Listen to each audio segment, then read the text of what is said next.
17 तारीख को लोकसभा में अमित शाह ने बाबा साहेब भीमराव अंबेडकर पर कटाक्ष किया है, उस पर आपकी क्या प्रतिक्रिया है?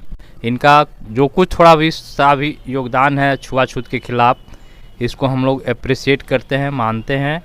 और अगर कोई प्रतिरोध की आवाज़ है, नीला झंडा, तो हम लोग उसको स्वागत करते हैं, एकता भी स्थापित करते हैं। जय भीम लाल सलाम का। जिस तरह से मनुवादी सरकार भारत में बाबा साहब भीमराव अंबेडकर जो है उनके बारे में इस तरह से कहना ये सही नहीं है। ये नहीं चाहते हैं कि देश में जो बहुसंख्यक आबादी है, जो अक़लियत हैं, दलित हैं, मज़दूर हैं, मजलूम हैं, उनकी आवाज़ नहीं आए।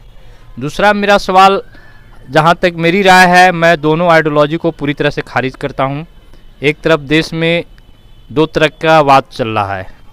एक वाद है जो नागपुर से चलता है, मनुस्मृति, वो अंधविश्वास की ओर ढकेलता है और हर चीज़ में उसको मनुस्मृति ही नज़र आता है। इस भी विचारधारा को हम पूरी तरह से खारिज करते हैं। ये विचारधारा जो आरएसएस, जो अमित शाह जिसका रिप्रेजेंट करता है, गली का क्या ताड़ी पार रह चुका है। इसी संविधान के तहत, तो भारत का संविधान के तहत ताड़ी पार देश का गृह मंत्री है, तो संविधानवाद ही आखिरी वाद नहीं है। दूसरा हम ये कहना चाहते हैं कि अभी देश में दो तरह का आइडियोलॉजी, जो पोंगा पंथ का कह सकते हैं आप, एक को हमेशा मनुस्मृति में नज़र आता है और दूसरा का हमेशा बुद्धिज़्म में ही नज़र आता है। जिस तरह से आप अंबेडकर कहकर अपमानित करता है, कहीं से सही नहीं है। दूसरी तरफ से वो कहता है कि इतना नाम अगर भगवान को लेता तो स्वर्ग मिल जाता। बात सही है। अंबेडकर जिस विचार को फॉलो करते हैं बुद्धिज़्म कोनो नास्तिक विचारधारा नहीं है। वो उसमें धर्म, पोंगा पंथ की अवस्था मुक्ति मार्ग का बना हुआ है, इसीलिए वो मुक्ति का वाक कहता है। कम्युनिस्टों ने देश में छुआछूत के खिलाफ बहुतों शहादतें दी, लेकिन हमारे जो बुद्धिजीवी तबका है, अपने विचारों को अभी के समय में रखने की ज़रूरत है। दोनों विचारों को खारिज करने की ज़रूरत है और अपना शहीदों की शहादत को मानने की बजाय ये लोग दूसरे को आइडियोलॉजी को फॉलो कर रहे हैं, कहीं से सही नहीं है।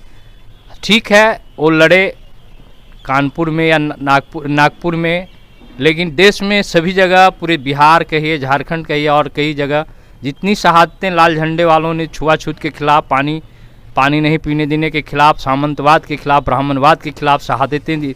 सिर्फ शहादतें नहीं दी, बहुत सारे लोगों ने सामंतवाद को ढकला है, उतना नीला झंडा लोग नहीं किया है।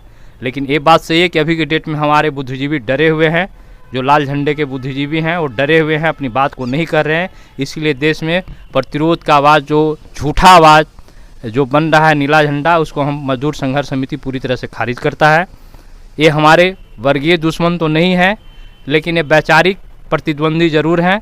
और हर विचारधारा, अगर हम लाल झंडे की विचारधारा मानते हैं, अशफाक उल्लाह, भगत सिंह और जो हमारे शहीद हुए हैं, शंकर गुहा नियोगी, मजदूर आंदोलन और तमाम आंदोलनों में शहीद हुए साथियों को लाल सलाम करते हुए देश में जो मनुवादी सरकार है, इसको हम खारिज करते हैं।